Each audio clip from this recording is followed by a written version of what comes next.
Itu pemateri kita pada siang hari ini akan disampaikan oleh Bapak Dr. Zainal Arifin Muchtar, SH LLM, pakar hukum tata negara yang mungkin kita semua sudah cukup mengenal beliau melalui prestasi dan kiprah beliau dan juga karya-karyanya.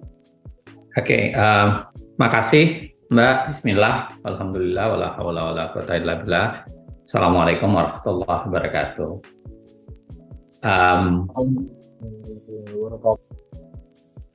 Selamat siang. Salam sejahtera untuk teman-teman kalian. Pertama-tama saya minta maaf ya. Kemarin mendadak tidak bisa, jadi ngatur jadwalnya memang agak keribetan. Hari ini insya Allah saya bisa, tapi 3:30 itu ada acara, jadi saya buru-buru harus ke tempat acara sebelum malam nanti saya ada acara lagi. Jadi saya upayakan untuk menyampaikan poin yang mau saya sampaikan ya, tentu tidak bisa mengcover seluruh yang bisa dibayangkan. Yang kedua, saya terima kasih sekali karena diajak ngobrol dengan calon-calon hakim. Cakim berarti posisinya ya, sudah lulus tapi cakim ya. Ya mudah-mudahan segera jadi wakil Tuhan gitu. Saya berdoa juga mudah-mudahan punya kapasitas yang cukup, punya integritas yang cukup memadai, dan punya pemihakan yang cukup. Ya, karena biasanya hakim akan diuji di 3 wilayah itu. Pemihakan, integritas, dengan kapasitas. Sejauh mana kapasitas teman-teman sekalian, kita semua cukup untuk itu. Saya izin share screen ya. Saya izin share screen. Nah, saya bicara soal independence of judiciary atau judicial independence. Nah, sebenarnya kalau kita bicara sederhananya, independensi peradilan itu selalu dianggap esensial, tetapi apa yang dimaksud dengan independensi peradilan itu biasanya perdebatannya agak panjang. Sejauh mana, bagaimana modelnya, kayak apa. Walaupun esensi dasarnya ada. Esensi dasarnya yang disepakati itu ada. Tetapi maksud dari judicial independence itu biasanya berbeda orang melihatnya. Misalnya, ada yang mengatakan bahwa judicial independence itu adalah kayak harga mati, nggak bisa diganggu. Tapi ada juga belakangan yang mengatakan enggak, judicial independence itu harus berkaitan dengan integritas. Semakin tinggi integritasnya, independensinya juga bisa ditinggikan.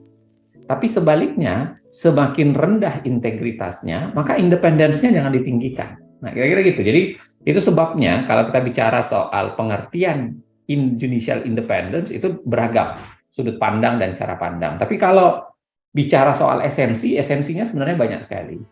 Nah, misalnya esensi itu dibicarakan ya kemampuan hakim untuk memutus perkara bebas dari tekanan atau bujukan.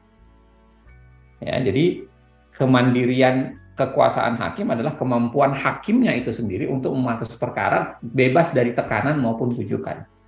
Ada sebuah riset yang dilakukan oleh salah seorang hakim pengadilan agama, ya saya nggak akan sebut, itu dia memperlihatkan bahwa dalam tesisnya, bahwa sebenarnya yang paling sering mengganggu kemampuan hakim itu ya banyak, bukan sekedar pihak luar dan uang, tapi pihak internal itu sendiri.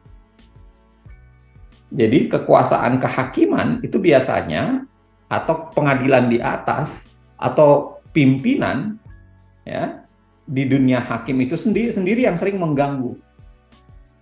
Itu temuan risetnya. Jadi Anda boleh bantah, silahkan kalau mau bantah, tapi itu temuan riset yang dia lakukan di tahun 2018 kalau tidak salah, yang mengatakan bahwa yang banyak menekan ya itu tekanan dan bujukan bukan sekedar pihak luar, bukan sekedar pengacara, tapi seringkali juga adalah atasan, ya, atasan gitu. Nah, batasan atasan itu barangkali nanti kita perbincangkan. Yang kedua, kelembagaan kekuasaan kehakiman secara keseluruhan juga harus mandiri, jadi harus independen gitu, dengan secara terpisah dari pemerintah dan kekuasaan lainnya. Nah, ini penting sekali. Kenapa? Karena dua kekuasaan lainnya itu adalah kekuasaan yang bersifat politis.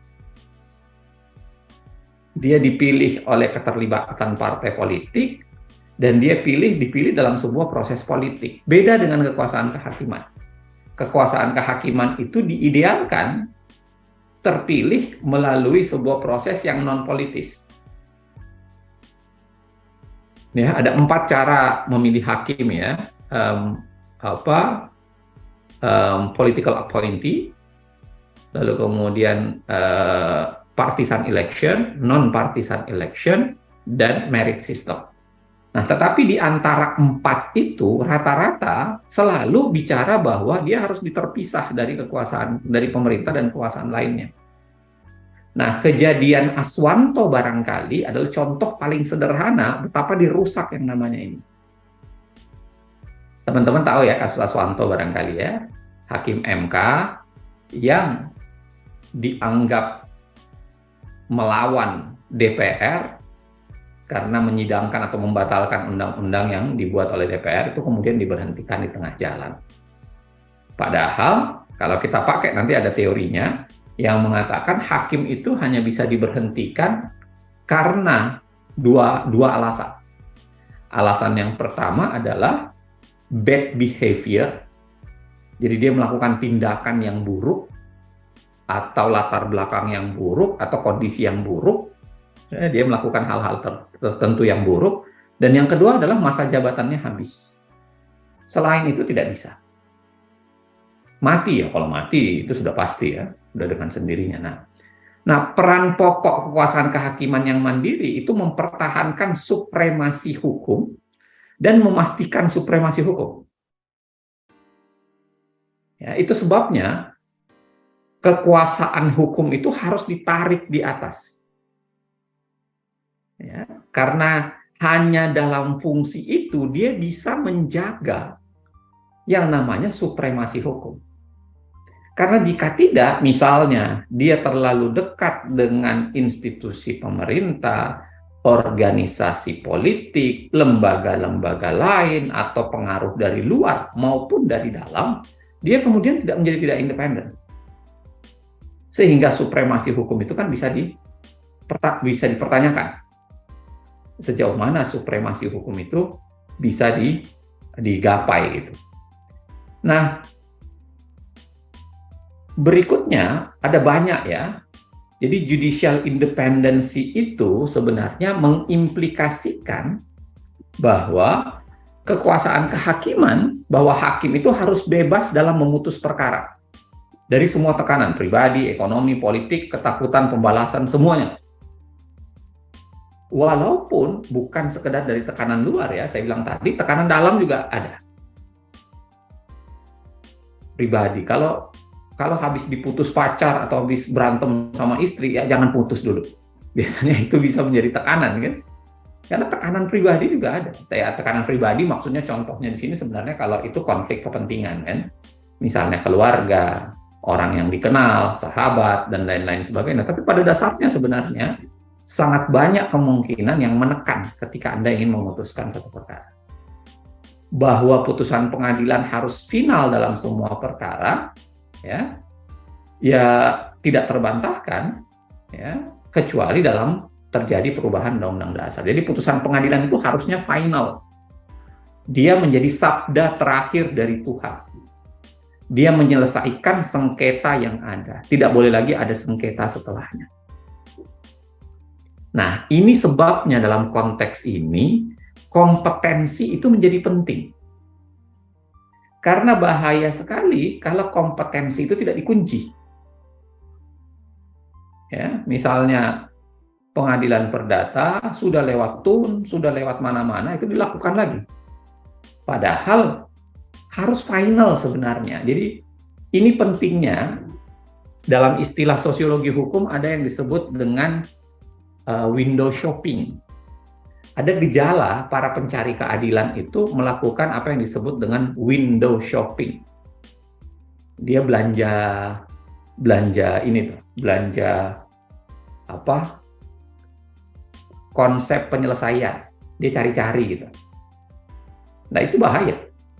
Saya nggak akan sebutkan perkaranya, tapi ada sebuah perkara di mana dia dituduh, ya, dia dicabut izinnya. Saya nggak akan sebutkan perkaranya, ya. Dicabut izinnya, dia bawa ke Pengadilan Tata Usaha Negara, dia sudah kalah, dinyatakan pencabutannya benar karena memang koruptor ya ini ya. Pencabutannya sudah benar, dia bawa ke Perdata, Perdata pun menyatakan menolak permohonannya dengan mengatakan itu sudah benar. Dia bawa lagi ke Bani. Coba bayangkan. Dia bawa lagi ke Bani. Dan akhirnya Bani memenangkan dia. Nah, pertanyaannya adalah yang mana yang mau dipegang putusan? Apakah putusan Tun? Apakah putusan Perdata? Ataukah apakah putusan Bani? Putusan Bani. Ya, Bani sendiri kan bisa dianggap peradilan sebenarnya. Tapi maksud saya window shopping itu sering terjadi. Nah, pada titik ini seorang hakim harus sadar bahwa sabdanya itu menentukan. Karena kalau tidak bisa bahaya. Ini barangkali Anda bisa lihat kasus yang paling terakhir adalah Pengadilan Perdata yang memutus menunda pemilu. Jakarta Pusat yang memutus menunda pemilu. Nah, saya kira itu lahir dari ketidaksadaran dia dari soalan kompetensi. Karena bahayanya begitu. Sudah ke Tun, sudah ke Bawaslu, semuanya ditolak, tapi malah di perdatanya dia terima. Dan implikasinya pun kacau. Ya, teman-teman bisa baca tulisan saya di Kompas beberapa hari yang lalu soal itu. Saya lupa tanggal 4 atau tanggal 6 Maret soal itu. Nah, bahwa juga harus tanpa gangguan pada organisasi atau kewenangan pengadilan untuk mengontrol putusannya dari permasalahan konstitusional. Ini khususnya bicara soal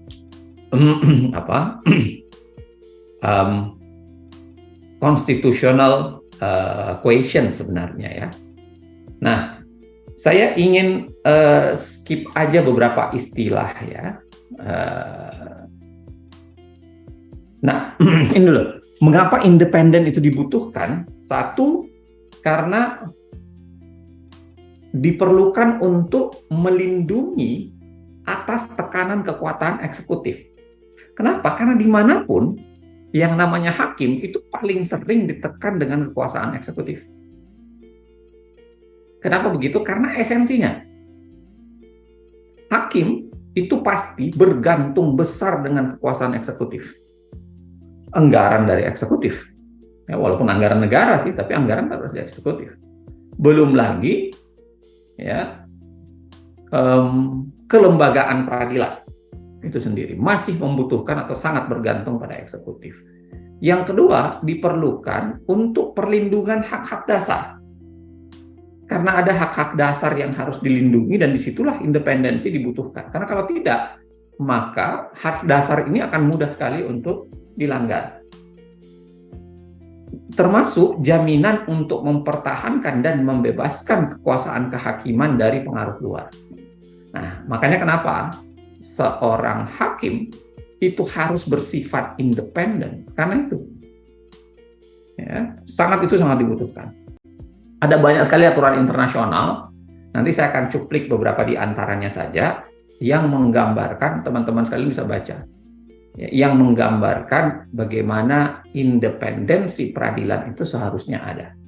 Ada Universal Charter of the Judge by International Association of Judges, itu tahun 99. Ada Beijing Statement, dibuat tahun 95, ini pertemuan para hakim di Beijing kala itu. Ada Procedures of Effective Implementation atau Basic Principle, Independence Judiciary. Ada Singfi Draft, Declaration of Justice. Ada Basic Principle, ini di resolusi 40146 tahun 85, dan ini yang kuat sekali sebenarnya, nanti bisa saya jelaskan juga beberapa di antaranya. Ada Montreal, ada Siracusa Principle ya yang diambil pada tahun 81. Nah, kenapa independensi itu harus dijaga? Karena ada faktor-faktor ini yang sangat berpotensi mengganggu kemandirian teman-teman. Satu, prinsip pemisahan kekuasaan, saya kira tadi sudah dibicarakan, konsep separation of powers. Karena kekuasaan kehakiman itu seperti dihimpit oleh kekuasaan eksekutif dan judiciary. Itu seperti dihimpit tuh. Jadi kekuasaan kehakiman itu kayak di tengah. Apakah cuma di Indonesia? Enggak, di berbagai negara juga begitu. Ya. Yang kedua, kemandirian finansial. Harus mandiri secara finansial, otonomi. Karena kalau tidak, itu sangat mungkin untuk mengganggu. Yang ketiga, remunerasi. Ini biasanya gangguan. Ya. Remunerasi. Jadi biasanya kalau hakim-hakim tunduk pada pemerintah, itu mudah sekali turun anggarannya untuk remunerasi. Tapi kalau tidak tunduk pada kemauan pemerintah, itu remunerasinya biasanya ditahan-tahan. Ya. Kejelasan pemberhentian, nah ini juga tidak kalah. Karena saya bilang tadi ya, hakim hanya bisa diberhentikan di tengah jalan kalau dia habis masa jabatan, hanya bisa berhenti kalau habis masa jabatannya, meninggal, atau kemudian bad behavior. Yang kelima, kejelasan proses pengangkatan. Nah, ini penting. Ya, saya kira apa yang terjadi kasus Aswanto kemarin atau apa yang terjadi di Mahkamah Konstitusi itu adalah hal yang menunjukkan tidak jelasnya proses pengangkatan.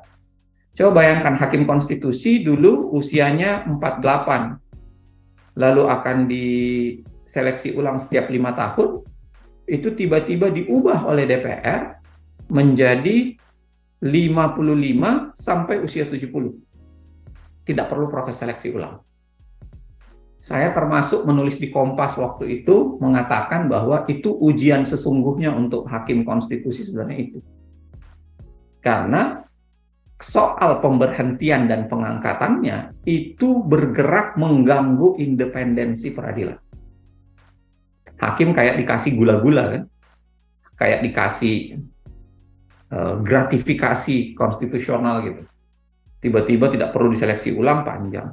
Hakim Agung pun pernah mengalami itu. Teman-teman bisa searching apa yang terjadi di tahun 2009 ketika DPR buru-buru mengubah Undang-Undang 3 2009. 5 2009, sorry.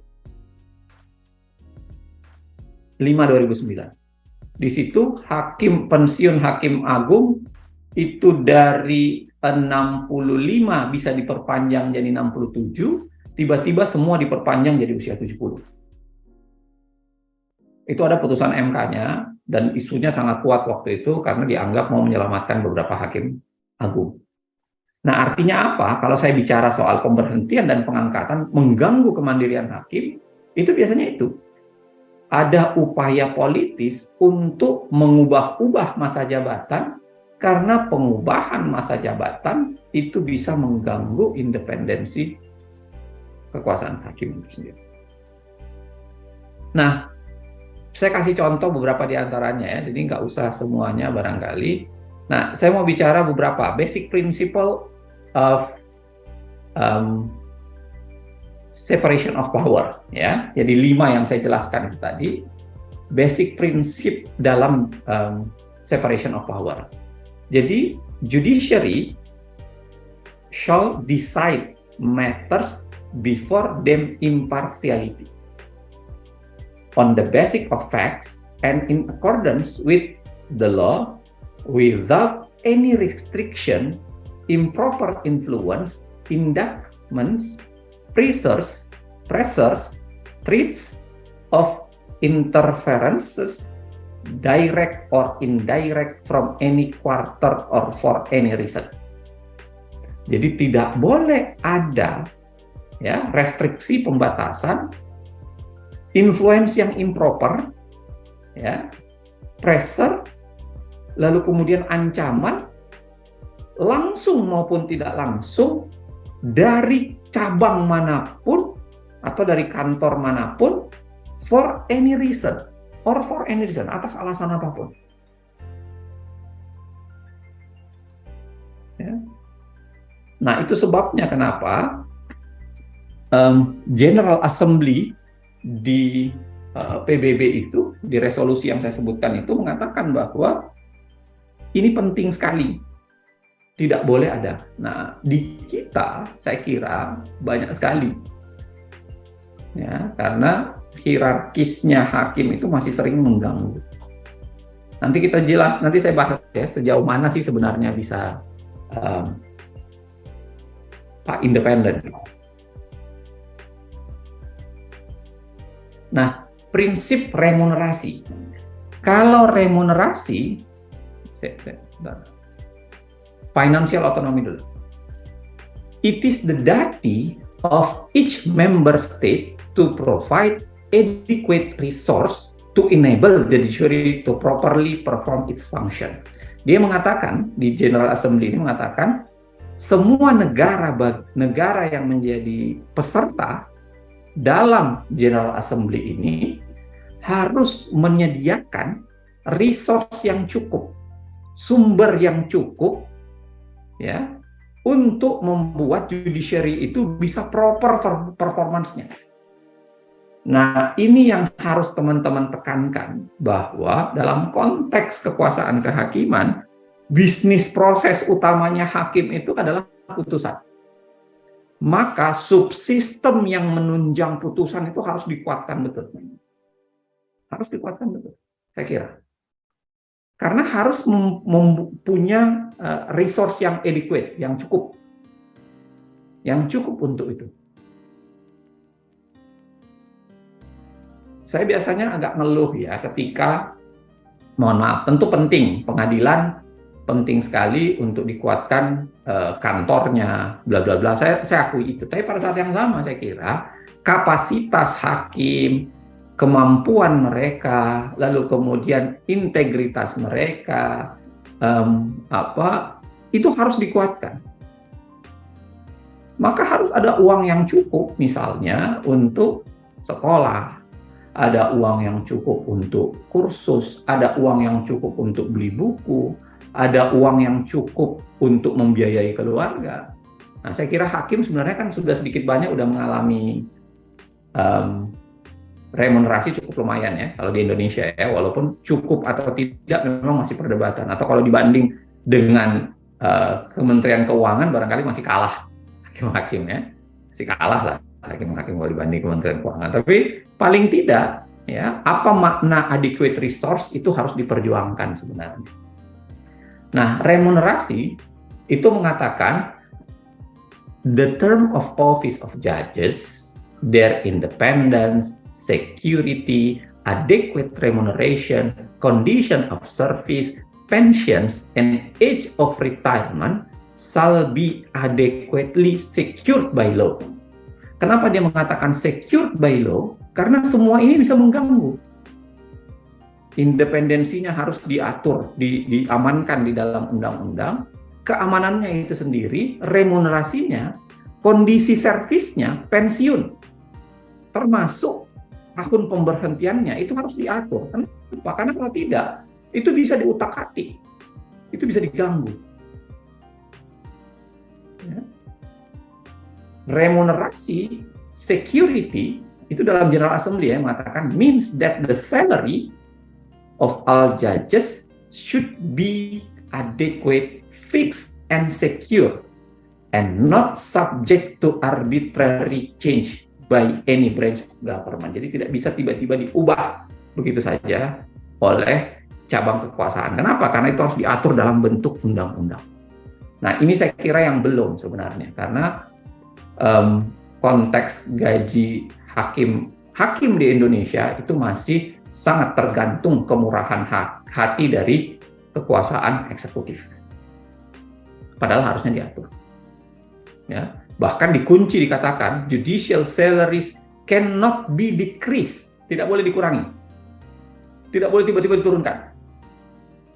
during the judge's service except as a coherent part of all public economy measures. Kecuali misalnya kalau seluruh Indonesia, seluruh negara tiba-tiba mengalami resesi, nah mungkin bisa di-decrease. Ya, jadi pengurangan gaji untuk semua orang. Overall public economic measures. Jadi didasarkan pada, tapi kalau selain itu nggak boleh dikurangi. Nah, remuneration compare, ya, jadi banyak sekali sebenarnya kalau kita bandingkan di negara-negara lain itu tinggi sekali. Ya. Di Inggris gaji hakim itu disebutkan langsung uncertain and established, jadi cukup, ya, kuat gitu. Kalau di Amerika itu langsung diatur di konstitusinya, gaji hakim federal tidak boleh dikurangi. Kalau di Kanada langsung ditentukan gaji hakim paling tidak harus sama dengan gaji pegawai tertinggi di pemerintahan. Nah, kita pilih aja. Kalian pasti nggak mau pilih presiden kan, karena presiden kan rendah. Mending menteri keuangan tinggi tuh, ya kan? Gitu. Tapi di Kanada gitu dikunci di dalam konstitusinya, dikatakan bahwa gaji hakim lebih kurang harus sama dengan gaji pegawai tertinggi di pemerintahan. Karena ini menjaga semuanya. Nah, basic principle removal from office, dia harus dijaga juga dari removal from office. Judges, whether appointed or elected, mau dipilih ataupun ditunjuk, shall have guaranteed tenure. Dia harus punya garansi masa jabatan until a mandatory retirement age, sampai dia berhenti karena memang secara mandatori harus berhenti. Itu harus diatur. Karena kalau tidak, enak sekali tiba-tiba mengganggu hakim, ya, mengubah-ubah itu. Ini yang saya bilang tadi, judges shall be subject to suspension or removal only for reason of incapacity or behavior. Jadi misalnya dia tidak memiliki kapasitas lagi atau tindakannya itu jelek. Dia melakukan misbehavior. Dia nggak boleh diberhentikan selain itu. Tidak boleh like or dislike. Ya. Incapacity and misbehavior should be interpreted in a strict manner. Jadi nggak boleh diinterpretasikan macam-macam gitu. Harus strict, ya, diatur supaya menghindari interpretasi yang macam-macam. Incapacity, bahkan dia mengatakan begini, incapacity should mean any physical or mental constraint. Jadi memang misalnya tiba-tiba incapacity itu misalnya dia tiba-tiba buta atau terganggu, hilang ingatan, itu baru bisa diberhentikan sebenarnya. Misbehavior should mean only crimes, kejahatan, or offense, or gross or repeated act of neglect. Jadi memang menunjukkan tindakan yang luar biasa baru kemudian bisa memberhentikan hakim. Tentu salah satunya adalah korupsi. Ya, kalau hakim melakukan korupsi, jelas itu adalah misbehavior, bisa digolongkan crimes, bisa dikatakan gross, bahkan itu repeated acts of neglect, gitu, pembiaran. Nah, di Inggris ada dihentikan, ya. Undang-undang di Inggris itu bahkan mengatur good behavior itu apa, itu detail. Ya. British Act of Settlement itu tahun 1701 itu sudah membahasakan good behavior, ya, dengan jelas, yang mengatakan as long as he shall behave himself well. Jadi perlindungan hakim itu memang sangat kencang. Di Kanada juga ada, ya. Jadi diatur hanya dalam kondisi tertentu dia bisa diberhentikan. Di Australia itu juga diberhentikan walaupun dengan proses pembelaan. Ini khususnya hakim agung, ya. Di Jerman juga dengan model tersendiri. Nah, lagi saya mau bicara soal appointment process. Dia harus diangkat dalam sebuah proses yang independen. Ya. Persons selected for judicial office shall be individuals of integrity and ability with appropriate training or qualification in law. Any methods of judicial selection shall safeguard against judicial appointment for improper motives. Jadi harus melindungi ya judicial appointment dari motif-motif yang tidak proper. Nah, ini sebenarnya, jadi saya kira hakim sangat kuat, ya, sangat kuat perlindungannya, dan itu yang kemudian teman-teman harus teman-teman harus lihat. Nah, satu sebelum saya jelaskan hakim sendiri punya apa, open court principle, prinsip keterbukaan pengadilan. The most important safeguard for an independent judiciary is the open court principle in place in virtual or democratic societies. Open court principles requires that justice be dispensed in open court, that every member of the public has a right to entry any court at any time trial its process. Nah, maksudnya prinsip keterbukaan dan transparansi peradilan itu penting. Jangan dibayangkan bahwa ini prinsip punya kita saja, tidak. Tapi prinsip ini berkaitan erat dengan integritas dan independensi kekuasaan kehakiman. Semakin dibuka secara lebar, semakin mudah diakses, itu menunjukkan bahwa integritasnya makin terjaga, sehingga tadi yang saya bilang di awal, bahwa integritas itu sangat bisa dikaitkan dengan independensi hakim. Ya. Nah, ini yang harus dijaga oleh teman-teman sekalian. Judicial independence itu harus berjalan beriringan dengan judicial accountability. Ya. Semakin akuntabel dan independen, semakin akuntabel dan berintegritas hakim, independensinya itu bisa ditinggikan. Tetapi, ya, semakin rendah akuntabilitasnya, independensinya itu bisa direndahkan.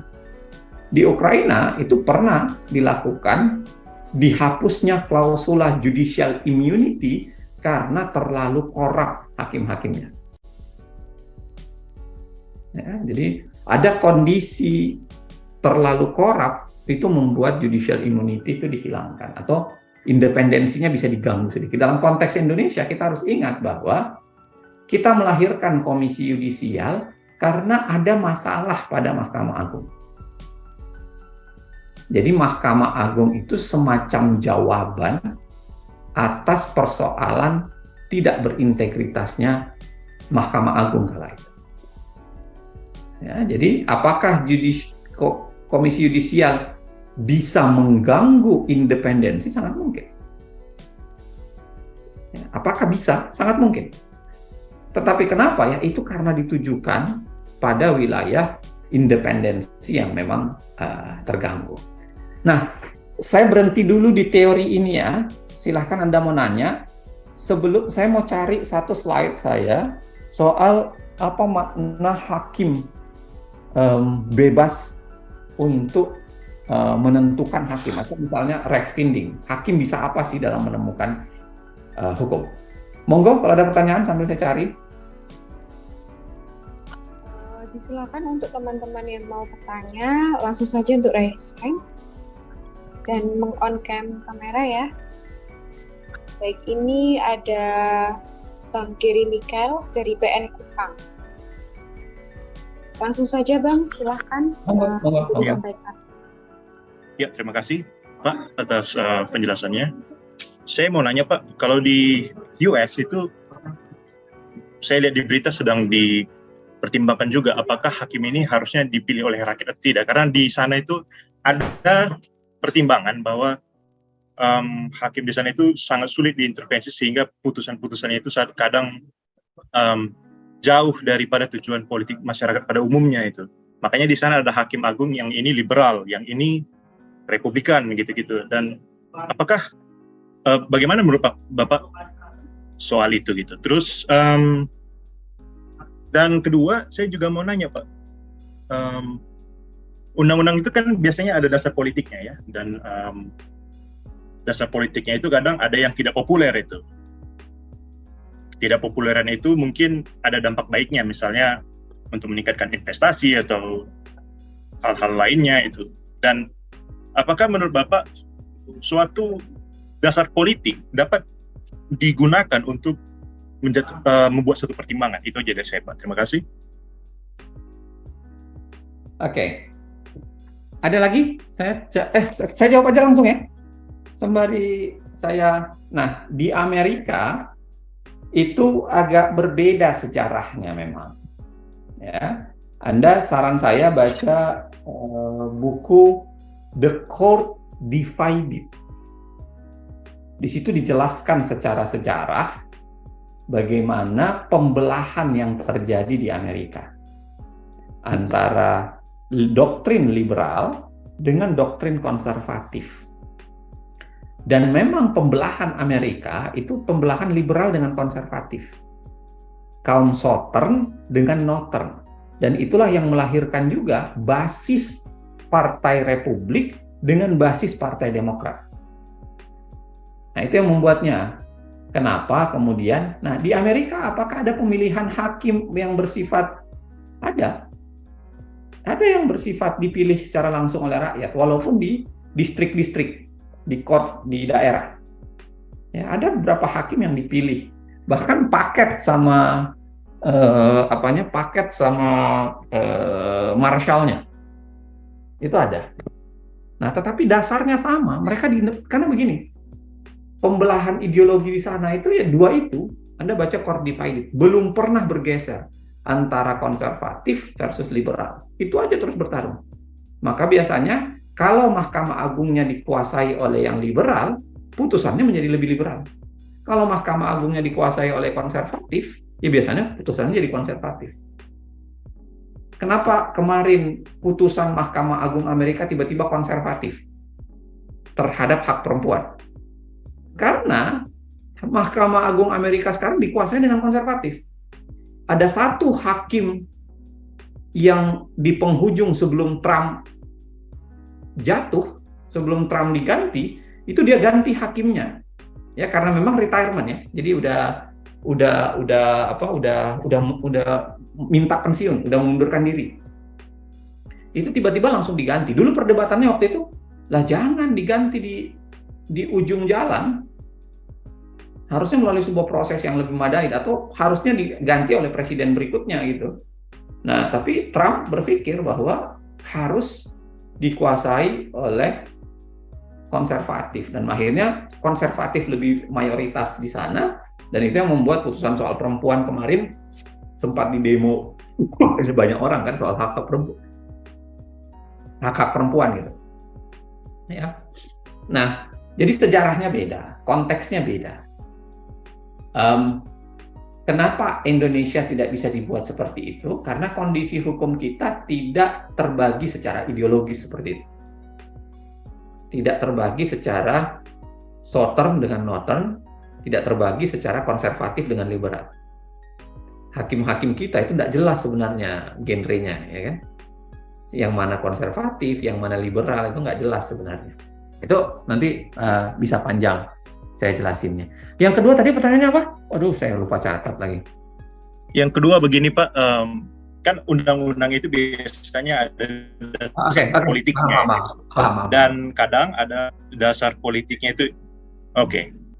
Nah, saya mau jelaskan sebenarnya ini ya. Saya mau jelaskan, saya cari slide saya soal bukan ini.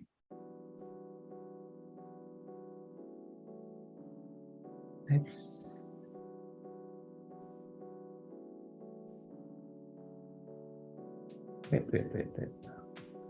Saya cari soal penemuan hukum. Ya. Nah, salah satu dari konsep penemuan hukum perdebatan soal penafsiran ketika menemukan hukum itu, itu yang disebut dengan penafsiran, ya, interpretasi. Nah, ketika menginterpretasikan, saya mau cerita dulu ya, supaya sekaligus nyambung, karena memang sudah masuk ke sini. Nanti teman-teman bertanya lagi setelahnya. Apa makna hakim itu bebas? Ya, saya kira, ya hakim bebas, tentu saja. Standar putusan itu mengatakan putusan diambil dengan bukti yang cukup, ya, 2 bukti sebenarnya, alat bukti, dan ditambah dengan keyakinan hakim. Nah, di keyakinan hakim itulah masuk, bukan asal yakin, masuk konsep-konsep yang begitu banyak. Nah, makanya kalau Anda baca Sudikno, dia kan bilang ada 2 metode yang dipakai manakala hakim mau membuat putusan. Nah, kan pertama dia bilang interpretasi atau penafsiran. Ya, yang dilakukan oleh hakim memberikan penjelasan yang gamblang mengenai sebuah teks. Jadi penemuan hakim dalam konteks ini sebenarnya melakukan interpretasi manakala peraturannya ada, tetapi tidak jelas bisa diterapkan pada peristiwanya atau tidak. Nah, gitu. Itulah esensi pertama. Esensi kedua, konstruksi, kata Sudikno. Konstruksi itu, ya, digunakan hakim sebagai metode penemuan hukum apabila dalam mengadili perkara tidak ada peraturannya yang mengatur secara khusus mengenai itu. Tetapi dia harus cari jalan keluar.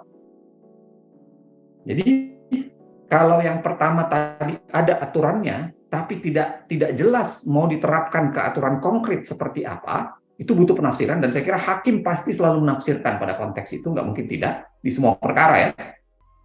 Yang kedua adalah mengkonstruksi. Tidak ada peraturannya yang secara khusus, tapi kemudian dia harus carikan cara. Nah, apa batasannya? Ada batasannya. Kalau batasan penafsiran, ada metodenya. Ada banyak. Ada gramatikal, ya kan?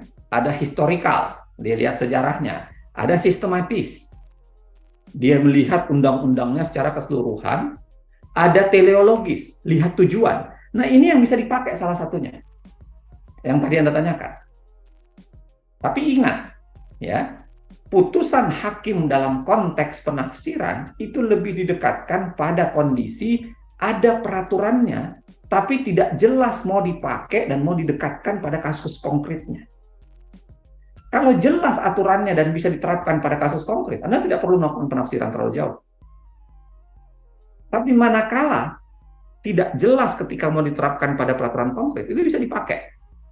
Jadi pertanyaan Anda tadi, bisa nggak dipakai? Bisa dipakai. Penafsiran teleologis, makna atau tujuan kemasyarakatan, bahkan bisa pakai futuristis. Bisa nggak hakim memutus berdasarkan karena tidak ada aturannya, tapi sudah ada RUU yang sebentar lagi berlaku, yang sudah pakai itu? Bisa, jawabannya. Bisa. Ya, itu metode tafsir yang disebut dengan metode penafsiran futuristis. Panjang nih kalau saya jelaskan metode tafsir ya. Tetapi banyak sebenarnya, bukan cuma ini ya, metode tafsir itu banyak sekali.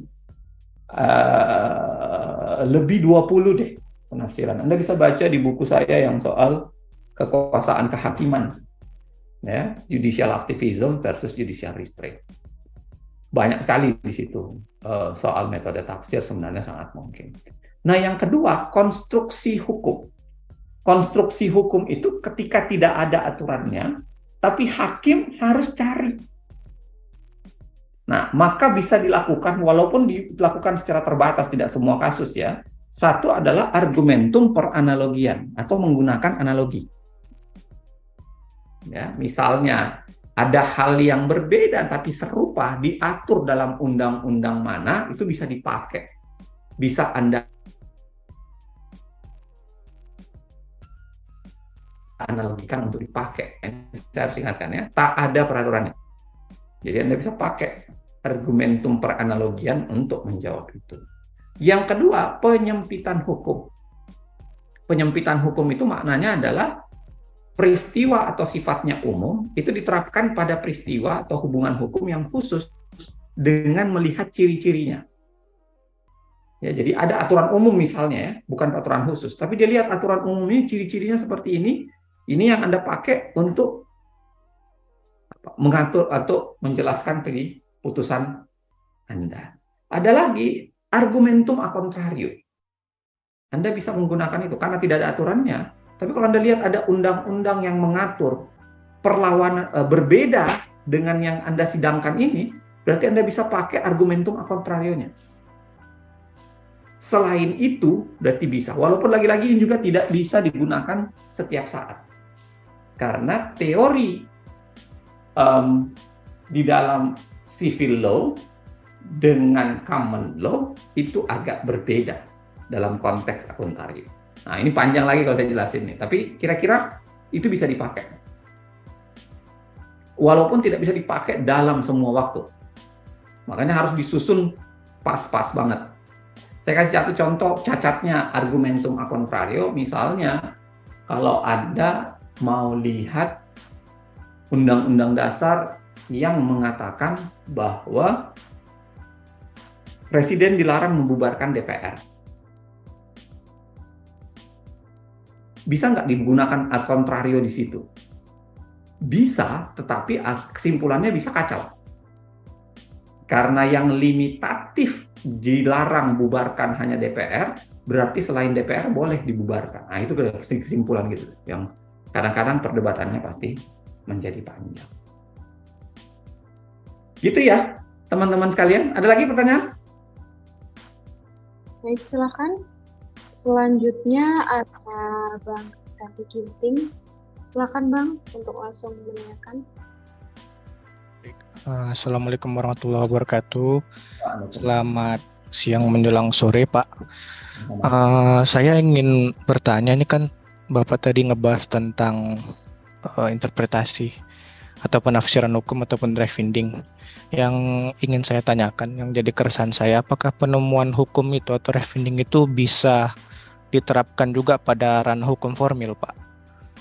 Karena mungkin banyak kita lihat itu putusan-putusan pra-peradilan itu banyak yang memperluas kewenangan dari pra-peradilan itu sendiri. Sedangkan ada itu saya dengar atau saya baca itu ada communis opinio doctorum, artinya tidak ada kesepakatan antara para ahli hukum mengenai apakah boleh digunakan tafsir ekstensif ataupun analogi di dalam hukum pidana. Kira-kira ini gimana ya Pak ya, apalagi kan terkait penemuan hukum, kalau saya lihat kayak seperti alergi masyarakat itu dengan penemuan hukum yang dilakukan oleh hakim. Kira-kira itu Pak. Saya lanjutkan ya Mas Dandi ya. Yang pertama harus dilihat sifat dasar hukum formil itu memang adalah menyamakan. Makanya sifat dasar formil, hukum acara, itu biasanya adalah legalitas. Itu sifat dasarnya nggak bisa ditinggalkan. Dalam bahasanya Utrecht, dia bilang, yang namanya hukum formil dan hukum acara itu adalah takaran. Itu gelas takaran gitu. Jadi apapun yang dimasukkan di situ, takarannya harus sama. Nah, hukum formil itu memang sifat dasarnya adalah legalitas. Jadi yang ditegakkan adalah apa yang ditentukan dalam undang-undang. Nah, pertanyaannya adalah ketika dua kondisi tadi. Kalau tidak ada aturannya, boleh nggak kita melakukan boleh nggak kita melakukan penemuan hukum? Boleh, silahkan. Ya. Walaupun jangan serampangan.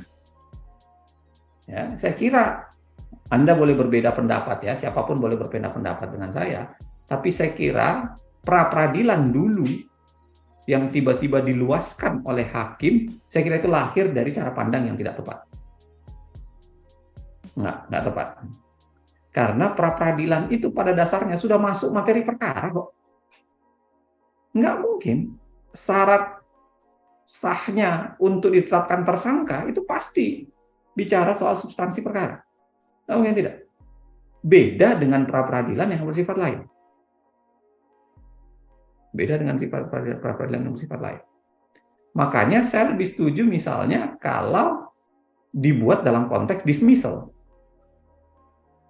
Ya kan, jangan pra-peradilan, dibuat aja peradilan di awal dibuka gitu, lalu perdebatan soal kompetensi, perdebatan soal itunya, baru mau sidang dilanjut misalnya. Itu jauh lebih baik dibanding dipisahkan, dimasukkan dalam konteks pra-peradilan yang itu sebenarnya pra-peradilan lebih teknis.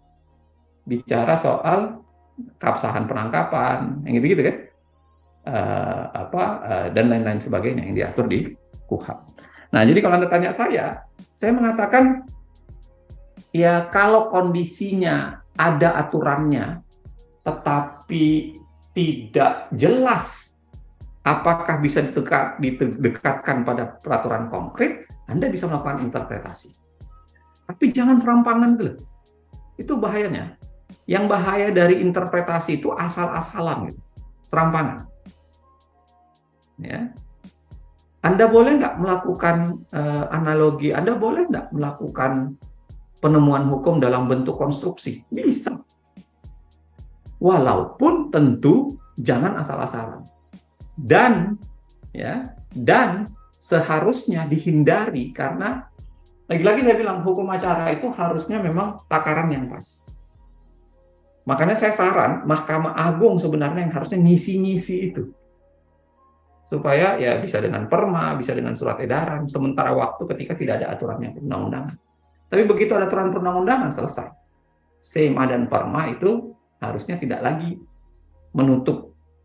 Karena SEMA dan perma itu sendiri sangat bisa mengganggu independensi kekuasaan hakim. Nah, makanya harusnya undang-undangnya yang ngatur. Gitu Mas Dandi ya. Siap Pak, terima kasih jawabannya Pak. Ada lagi? Mbak Azalia, saya mohon ya 5 menit lagi karena 15 saya harus bergerak. Saya harus sholat dulu sebenarnya karena belum sholat. Silakan teman-teman untuk 1 atau 2 pertanyaan boleh?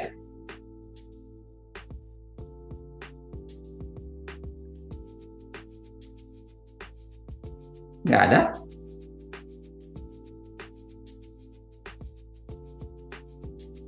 Kalau nggak ada, saya cukupkan sekian ya, teman-teman sekalian ya. Saya minta maaf karena saya harus sholat dan bergerak ke tempat selanjutnya. Ada beberapa muka-muka yang saya kenali di sini. Salam hormat dan salam kenal buat semuanya, teman-teman sekalian. Saya selalu berdoa, mudah-mudahan teman-teman menjadi mu'allaf pembaharu gitu. Karena yang namanya hukum kita ini kan sedang bermasalah. Harus kita akui, kita punya kualitas hukum yang buruk, kita punya kualitas di awal yang buruk, hakimnya juga banyak yang buruk. Ya, kita seperti mu'allaf gitu, orang yang baru mau melakukan pembaharuan kan. Nah, makanya saya berharap teman-teman menjadi bagian dari itu. Apakah akan banyak masalah? Saya yakin akan banyak masalah. Apakah teman-teman akan banyak ditekan suatu saat nanti? Iya, saya yakin. Tekanan yang bisa berasal bukan dari sekedar luar, bahkan dari internal hakim itu sendiri. Godaan uang pasti tinggi buat teman-teman sekalian. Yakin saya. Godaan yang lainnya juga pasti tinggi. Yakin saya. Nah, kalau teman-teman tidak mengasah integritas dan kapasitas, saya khawatir teman-teman akan berujung menjadi pesakitan gitu. Atau kemudian hakim yang tidak dihormati karena dianggap hanya hakim yang bukan corong keadilan tapi corong duit saja. Kalau dibagi duit tiba-tiba putusannya kayak apakah akan banyak masalah? Banyak masalah. Tapi itu indahnya menjadi para pengabdi di dunia yang banyak masalah. Saya tutup dengan kata-kata cantiknya Benazir Bhutto ya. Benazir Bhutto bilang begini, saat yang paling indah dari sebuah kapal adalah ketika ditambatkan di dermaga. Dia akan cantik bermandikan cahaya. Cantik sekali kapal kalau ditaruh di dermaga. Tapi jangan pernah lupa, kapal tidak pernah dibuat untuk ditambatkan di dermaga. kapal dibuat untuk menghajar gelombang membelah lautan. Teman-teman sekalian yang ada di ruangan ini, saya lihat tadi sampai 180 calon-calon hakim, gagah luar biasa, cantik luar biasa, bukan karena Anda sudah jadi cakim, sebentar lagi berseragam, sebentar lagi bertoga, bersidang, dan lain-lain sebagainya. Bukan itu yang membuat Anda gagah. Bukan itu yang membuat Anda cantik dan luar biasa. Tapi karena Anda mau membelah lautan dan menghajar gelombang persoalan penegakan hukum di Republik ini. Saya berdoa, mudah-mudahan teman-teman benar-benar menjadi hakim yang baik. Kalau suatu saat nanti bertemu di ruang sidang, dimanapun, tolong sapa. Ya, kita bisa ngobrol-ngobrol kapan aja. Terima kasih buat semuanya. Mohon maaf, saya akhiri sampai di sini. Wallahu muwaffiq ila aqwamit thoriq. Assalamualaikum warahmatullahi wabarakatuh. Salam sejahtera. Bapak Zainal, terima kasih atas waktunya. Terima kasih ya buat semuanya ya. Salam hormat. Terima kasih, Pak. Dan selalu, Pak. Terima kasih, Pak. Terima kasih semuanya.